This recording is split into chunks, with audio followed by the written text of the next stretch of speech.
Abdullajon chiqibdilar. Assalomu alaykum. Ey, Abdullajon. Qaynanang yaxshi ko'rar ekan. Hozir ovqat suzmoqchi. Abdullajon zarur ish bilan chiqibdi. Xo'sh. Xullas, uyni sotmoqchi. Iye. Tushunmadim. Tinchlikmi Abdullajon? Oyimni zudlik bilan operatsiya qilishimiz kerak ekan. Shuning uchun uyni sotishga majburman.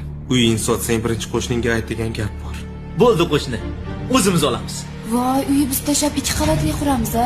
Ha, xudo xohlasa. Abdullajon qancha so'rayapsan? Bugun maklerlar kelib baholab ketishdi. 80 mingga ketadi deyishdi. Lekin hozir operatsiyaga 30 ming juda ham zarur.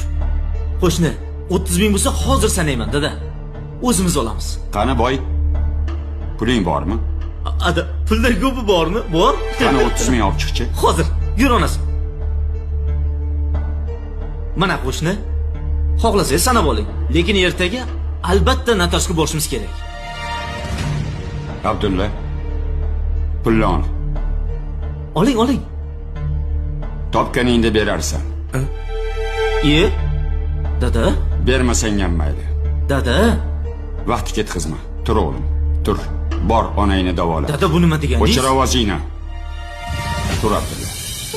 Rahmat, babalar. O'zi qarz so'ramagan odamim qolmagandi. Dada, bekor qildingiz shu ishni. Biz unga qarz beradigan qarindoshimizmi? Yo akasimanmi, yo ukasimanmi? Shartda uyni sotib olish kerak edi, bo'ldi. Qo'shnilaringiz chiqsa jam mehribon bo'lib ketasiz-da, dada. O'chir ovozingni.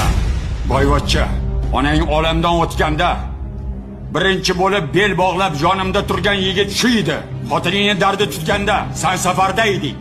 Bolang kasal bo'lganda kasalxonaga mana shu qo'shni olib bordi. Ha, kelin. Sizga bu kichkinalik qilib qoldimi? Kammi? Sig'mayaptimi? Birovni kulfatidan manfaat topmoqchimisan?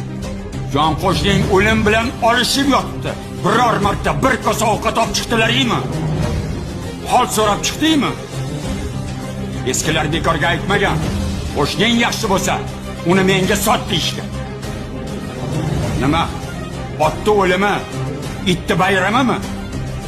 Men senga shunaqa tarbiya berganman. Ahmoq!